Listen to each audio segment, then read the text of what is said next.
देखो, मैं मेरी बात को शुरू कर रहा हूं। आप जिस अवस्था में हैं, अच्छा 12वीं कक्षा के बच्चे कितने, हाथ खड़े करो। ओके, 11वीं के कितने हैं? 10th के?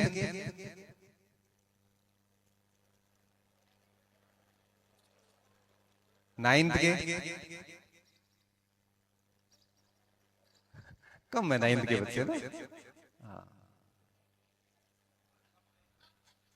अच्छा, कम आए हैं, क्यों? अच्छा ऐसे बाउंडेड नहीं किया कि नहीं आना ही पड़ेगा आपको ऐसे। चलो अपन बात शुरू करते हैं, समय खराब नहीं करें आपका।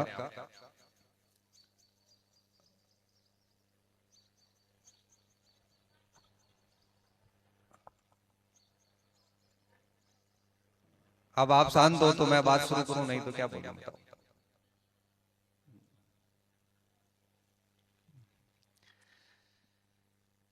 देखो बच्चों, ऐसा है कि जीवन में अनुशासन बेहद जरूरी होता है। अगर आप आधा घंटा, 2 घंटे, 3 घंटे, कल मैं एक कार्यक्रम में गया था, किसी हॉस्टल में गया था चोटन के अंदर, राजपूत छात्रावास में गया था सर। 200-250 बच्चे थे, लगभग 3 बजे कार्यक्रम शुरू हुआ और 7 बजे कार्यक्रम समाप्त हुआ। 4 घंटे में सर बच्चे टस से मस में एकदम शांति से बैठ रहे। बड़ा मैं तो गौर से देख रहा था उनको कि इनमें कितना अनुशासन है। नहीं नहीं, ये ऐसे तो अपन तो यूं नॉर्मली बात कर रहे हैं, थोड़ा माहौल को ठंडा कर रहे हैं क्योंकि बच्चे और सारे सीरियस हो रखे हैं। अनुशासन बेहद जरूरी होता है जीवन में। देखो, नौकरियां लगना, करना, पढ़ना, करना, ये सब बाद की बातें हैं। अगर आप अनुशासित नहीं है तो आपके ऊपर कोई और शासन करेगा। या तो आप स्वशासित होइए, अनुशासित रहिए, या आपको पर शासित होना पड़ेगा, किसी और के अधीन रहना पड़ेगा। और ये जो स्कूली लाइफ होती है, इसमें शिक्षा और संस्कार दोनों सिखाए जाते हैं। शिक्षा आपको आगे ले जाती है, संस्कार आपको प्रतिष्ठित करते हैं। जितने अच्छे संस्कार होंगे, देखो आप कहीं पे भी जाते हैं तो शिक्षा बाद में दिखती, संस्कार पहले दिखते हैं। मान लो मेरे से कोई आके मिला तो मैं उससे सीधा जीके का सवाल थोड़ी पूछूंगा। मैं उससे नॉर्मल 2 मिनट बात करूंगा और 2 मिनट की बात में मुझे पता चलेगा कि इसके एटिकेट्स कैसे हैं, संस्कार कैसे हैं। और संस्कारों से तय होता है कि हम एक मनुष्य के रूप में कितना स्थापित होने वाले हैं। मैं एक ऐसा शिक्षक हूं जो नौकरी से अधिक तवज्जो एक अच्छे व्यक्ति बनने पर देता हूं। क्योंकि अगर आप जीवन में बहुत पढ़ लिए और एक कलेक्टर भी बन गए, लेकिन अगर आपके अंदर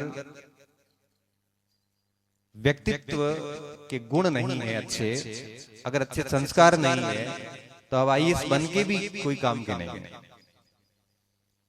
इसलिए कई बार मुझे कॉलेज में भी कहना पड़ता है, क्योंकि आप जैसे यहाँ से पास होके बाहर निकलोगे तो आप हमारे पास आएंगे, सीधी सी बात है। कोचिंग की बात नहीं कर रहा हूँ, कॉलेज में भी आओगे तो सही ना। हम आगे कॉलेज में बैठे हैं, यहाँ आप ठीक होते हैं, मई जून तक आप यहाँ रहते हैं, अप्रैल तक, जुलाई में आपका कॉलेज में एडमिशन होता है। और कॉलेज में एडमिशन के साथ ही आपके अंदर पता नहीं कौन से चेंजेस आते हैं।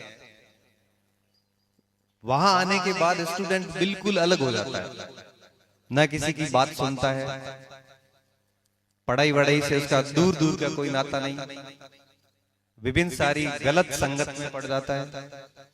जिन बच्चों पे यहाँ पे शिक्षक मेहनत करके 90%, 95% बनाते हैं, वही स्टूडेंट वहां वार्ड में आके, कॉलेजेस में आके, कुछ बच्चे ऐसे होते हैं वो ठीक रास्ते चलते, अधिकांश ऐसे होते हैं जो गलत रास्तों पे चल पड़ते हैं। और गलत रास्तों पे चलने के बाद स्थिति ये होती है कि व्यक्ति स्वयं को बर्बाद कर देता है।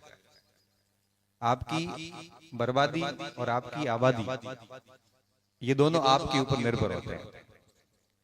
अगर आपका आचरण बेहद अच्छा है, आप गलत लोगों से बेहद दूर है, तो निश्चित तौर पे आप बेहद आगे जाएंगे। और कॉलेज के बारे में कहा जाता है कि ये एक ऐसी कालिक है जिसके अंदर कोई घुस जाता है और वापस बेदाग बाहर निकलता है, तो इसकी बहुत बड़ी उपलब्धि मानी जाती है, क्योंकि वहां पे आपको हर प्रकार के स्टूडेंट मिलते हैं। और मैंने ऐसे कई उदाहरण देखे। आज से कोई 3 साल पहले का एक उदाहरण बताता हूं आपको। एक बच्चा आया जिसके 97% थे 12वीं कक्षा में, और बाड़मेर कॉलेज में उसको एडमिशन लिया। 97% अपने आप में बहुत बड़ा आंकड़ा होता है। आप सोचो उसके ऊपर गुरुजनों ने कितनी मेहनत की होगी। वो बच्चा बाड़मेर आने के बाद क्या होता है कि 2-1 महीने क्लास में आता है। 2 महीने के बाद में मुझे 97 का कैसे पता, पहले दिन जब मैंने क्लास शुरू करी तो मैंने कुछ विषय के प्रवेश के साथ कुछ प्रश्न किए, उसने बड़े अच्छे आंसर दिए। तो मैंने पूछा उसको, तो उसने कहा सर मैं इस विद्यालय से आया हूं, मेरे 97% हैं, ये गुरुजी मुझे पढ़ाते थे, सारी बात उसने मुझे बताई। तो एक होशियार बच्चा होता है तो जनरली शिक्षक की नजरों में आ जाता है, जैसे वो मेरी नजर में आ गया। 2-1 महीने वो क्लास में आया। उसके बाद क्या होता है कि वो धीरे धीरे उसके कक्षाओं में आने की फ्रिक्वेंसी कम हो गई। पहले नियमित रूप से आ रहा था, फिर दूसरे चौथे दिन आने लगा। ऐसे करते करते कुछ 2-1 सप्ताह के बाद में ऐसी स्थिति आई कि मैंने उसको क्लास में देखा नहीं कई दिनों से। तो मैंने आसपास के बच्चों को पूछा, मैंने कहा वो बच्चा आ नहीं रहा है, कहाँ गया? तो सर हम तो जानते ही नहीं है, पता नहीं, देखा नहीं कहीं पे भी उसको। एक दिन अनायासी जैसे मैं बाहर निकला कॉलेज से, तो वो बाहर कॉलेज के बाहर पार्किंग की व्यवस्था है, वहां पे कुछ लड़कों के साथ में खड़ा है। तो मैंने उसको बुलाया, मैंने कहा तो क्लास में नहीं आ रहा आजकल? तो सर ऐसे घर पे कुछ काम था, ये वो। ठीक है, मैं समझ गया चीजें, क्योंकि उसका जब आया था तब उसका ड्रेसिंग सेंस और 2 महीने बाद का ड्रेसिंग सेंस मैं देख रहा था, उसके कपड़े ही बदल गए थे। उसके पहले बड़े छोटे छोटे बाल रखे हुए थे, आज उसके बाल की स्टाइल भी चेंज हो गई थी। और ये विदिन 15-20 दिन के अंदर ही मैं देख रहा था ये सारी चीजें। कुछ दिन बाद मैंने उसको एकांत में बुलाया, थोड़ा उसको समझाया। मैंने कहा बेटा तुम गलत लोगों के साथ में, कल मैंने तेरे को स्कॉर्पियो में बैठे हुए देखा है और बड़ी आगे की सीट तेरे को बिठाया गया, क्योंकि जितनी भी गलत चीजें होती बहुत आसानी से उपलब्ध हो जाती है। चाहे नशा हो, चाहे ऑनलाइन गेमिंग की दुनिया हो, चाहे रोल आवारे लड़के हो, चाहे गलत दुनिया जितनी भी है, आसानी से संपर्क में आ जाती है। तो मैंने उसको कहा कि कल जिस तू स्कॉर्पियो में बैठ के जा रहा था, वो लड़का इस कॉलेज का सबसे नोटोरियस लड़का है, और उसके साथ मत घुमाकर तू लास्ट में पुड़िया बेचता हुआ नजर आएगा। ये मैं आपको विश्वास के साथ उस बच्चे का कह रहा हूँ कि तू बहुत बर्बाद हो रहा है। पिताजी क्या करते हैं? तो सर पिताजी मेरे कमठे के काम पे जाते हैं। पिताजी कमठे के काम पे जा रहे हैं, बेटा है वो बाप को अमीर बनाने की कोशिश में है कि हाथों हाथ अमीर बना दूं रातों रात ही उसको। और आपको पता है कि शॉर्टकट में कोई भी किया गया कार्य अंततः जेल में ले जाता है। अब वो स्टूडेंट को मैंने सारी बातें बताई, लेकिन होता ही है कि उम्र ऐसी होती है कि इस समय कोई भी सही बात कही जाएगी तो उसको गुस्सा आएगा कि सही बात सुनने की स्थिति में कोई व्यक्ति नहीं होता है। कहते हैं ना, जो सबको बुरी लगता है ना वही सच्चाई है। 5 महीने गुजरे, 6 महीने गुजरे, कुछ समय गुजरने के बाद में जब सेकेंड ईयर का साल आया तो उस बच्चे के 2-1 बैक आई, और एक दिन मेरे को ऐसे मिला, वो उस समय चुनाव का प्रचार कर रहा था। चुनाव के प्रचार होते हैं कॉलेज में, इलेक्शन भी होते हैं, वो कर रहा था। देखते देखते अभी कुछ दिन पहले बाड़मेर पुलिस ने कुछ लड़कों को गिरफ्तार किया था, ये कुछ सामान बेचते हुए, ये ड्रग्स स्मगलिंग वाला सामान, और उसको उठा के डाल दिया जेल में। और वो पार्टी पकड़ी हुई और पूरी शहर में घुमाए जा रहे थे। और मेरे सामने जब वो न्यूज आती है तो मैं देखता हूं कि उसको कितना समझाया गया था। अब उसके ऊपर एनडीपीएस के कई सारे एक्ट लग जाएंगे और बच्चा देखते ही देखते बर्बाद हो गया। उसकी मुझे लगता है फाइनल ईयर की एग्जाम अभी बाकी है, मार्च में है, उससे पहले उसका करियर तबाह होगा। इसलिए मैं कहता हूं कि आप यहाँ पे पढ़ रहे हैं, गुरुजन आपके ऊपर मेहनत कर रहे हैं, माँ बाप आपसे उम्मीदें लगाए बैठे हैं, नई जनरेशन आपसे ये सीखने की कोशिश कर रही है कि मेरा बड़ा भाई या बड़ी बहन क्या करेगी। उस अवस्था में अगर आप इस रास्ते पे जाते हैं तो ये सारा का सारा धरा रह जाता है, आप कुछ भी हासिल नहीं कर पाते। इसलिए मैं जब भी कभी विद्यालय के किसी कार्यक्रम में जाता हूं तो 3 बातें जरूर कह के आता हूं। पहली चीज, पढ़ाई हो तो करो, नहीं हो तो कोई इश्यू नहीं, लेकिन इस तरह से जो गलत कार्य है, नशे पते के, मोबाइल की दुनिया में जो गेमिंग का नया जो सिस्टम चला है उसके, और ये शॉर्टकट में जो पैसे कमाने के तरीके हैं, ये आपकी जनरेशन में बेहद अधिक है। आप इनसे बच के रहें। पढ़ाई भली मत हो आपसे, क्योंकि पूरी दुनिया नौकरी नहीं रहती है, 2% नौकरी लगते हैं, 98% लोग उससे भी अच्छा जीवन जीते हैं। दूसरी बात, आपका जीवन बड़ा सरल होना चाहिए। सरल जीवन का मतलब होता है कि कहीं झूठ नहीं बोलना पड़े, कहीं लुकाना छुपाना ना पड़े। जहां आए गए मस्त रहिए जीवन के अंदर। इस जीवन को जटिल बनाने की आवश्यकता नहीं है। क्यों? इस उम्र में हम दिखावे की दुनिया में होते हैं।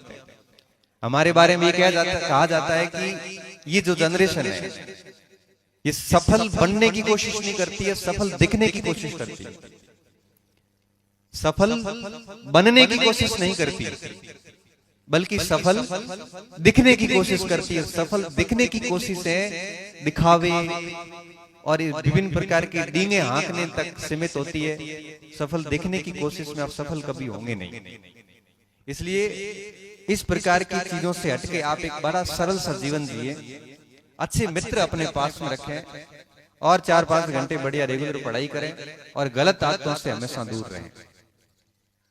कल एक स्टूडेंट मेरे पास आया पाली से मिलने के लिए, हर दिन आते हैं। वो बच्चा कह रहा, सर मैं बाड़मेर के किसी प्राइवेट स्कूल में पढ़ रहा था और मेरे बड़े अच्छे प्रतिशत थे, तो घर वालों ने माना कि ये बड़ा ब्रिलियंट स्टूडेंट है और IAS बनेगा, तो इस उद्देश्य से मुझे जयपुर भेज दिया। मैं जयपुर चला गया, मैंने वहां पे पढ़ाई शुरू करी। वहां जाके सर मैं रोल हो गया। रोल होने का मतलब ये था कि पढ़ाई छोड़ दी, बाकी सारे काम शुरू कर दिए। अब सर 4 साल बीत गए हैं। 4 साल बीतने के बाद मुझे एहसास हो रहा है कि मैंने गलत काम कर लिए, समय बर्बाद कर दिया। अब मुझे सर रास्ता दिखाइए। अब मैं उसको कह रहा हूं कि स्कूल लाइफ और कॉलेज की जो लाइफ होती है उस समय हम गलतियां कर रहे होते हैं, जिसका पता हमें 4 साल बाद चलता है, तब तक समय बीत चुका होता है। इसलिए मैं आप सभी को ये कहता हूं कि जैसे स्कूल से निकल के कॉलेज में आओ, आप 3-4 साल तक बढ़िया मेहनत करना, अच्छे दोस्त पास में रखो, खूब खेलो कूदो पढ़ो, लेकिन कोई भी गलत कार्य में संलग्न मत हो, क्योंकि गलत कार्य आपकी जान भी ले सकता है, आपके परिवार को बर्बाद कर सकता है। अगर कोई गलत व्यक्ति आपके संपर्क में रहता है तो ऐसे व्यक्ति से जितना जल्दी होता है उतना आप दूर हो जाइए। तभी आप है वो अपने आप को एक अच्छे व्यक्ति के रूप में स्थापित कर पाएंगे। मुझे याद है 2012 में मैं एक कार्यक्रम में गया था, 12 के अंदर की बात कर रहा हूँ। तो वहां पे मैंने 10वीं कक्षा के कुछ बच्चों को इनाम दिए थे, जिनके फर्स्ट डिवीजन बने थे या कुछ ठीक परसेंटेज बने थे।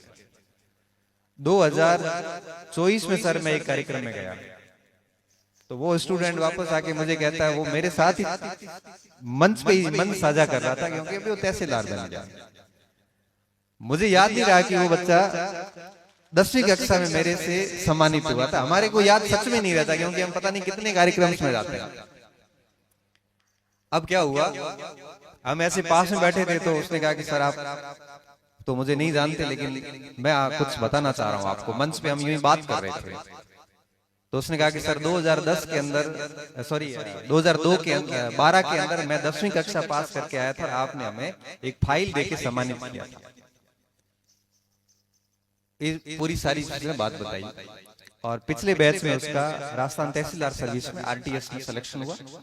तो मैं जैसे वो मंच पे गया तो वो मेरे पैर छुए उसने।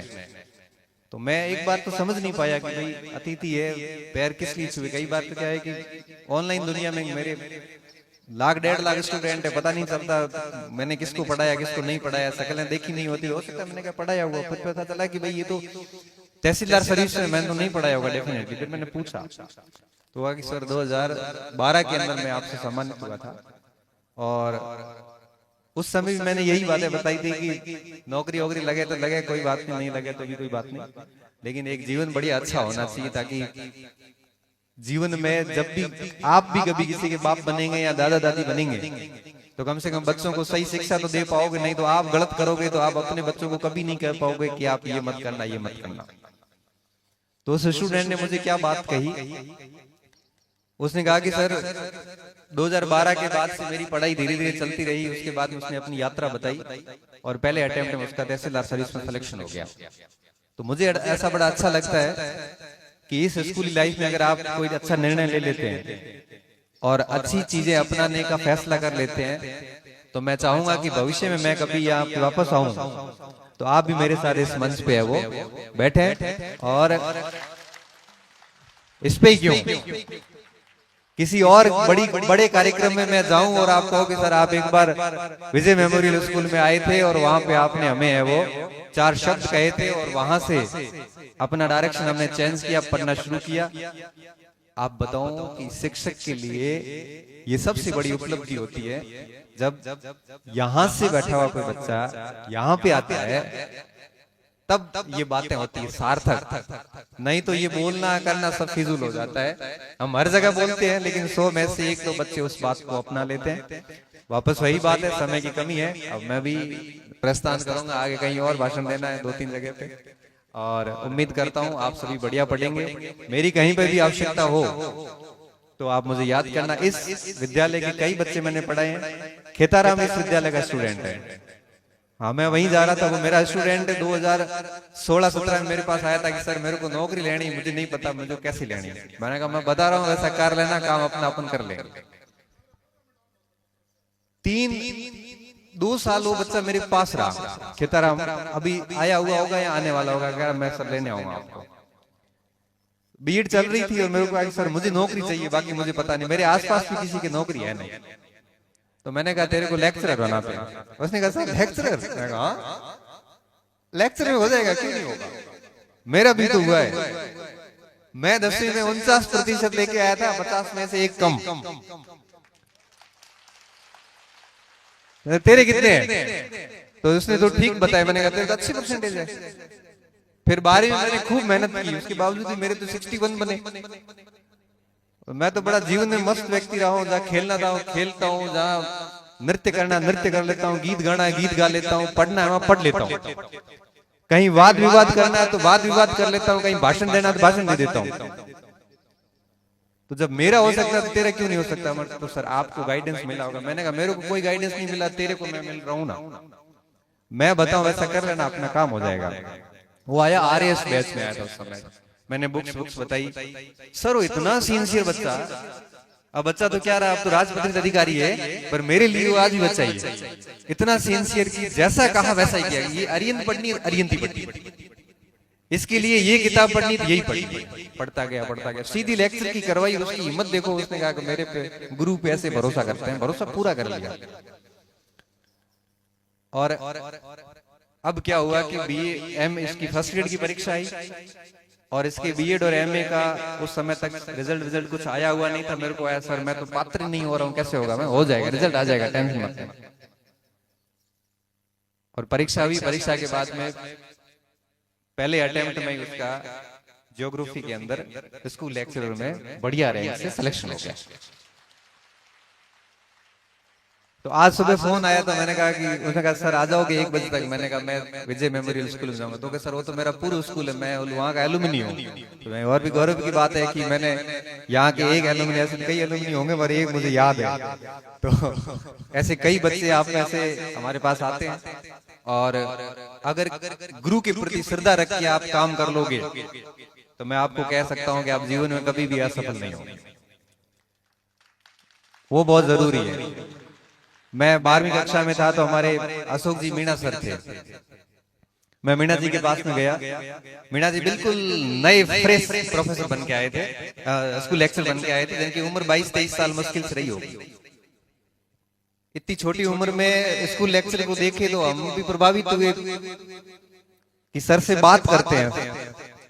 तो सर ऐसे नीम के नीचे बैठे थे, कुर्सी लगा के कॉपियां चेक कर रहे थे। हम सर के पास गए, मैंने कहा सर ये आपकी उम्र कितनी है?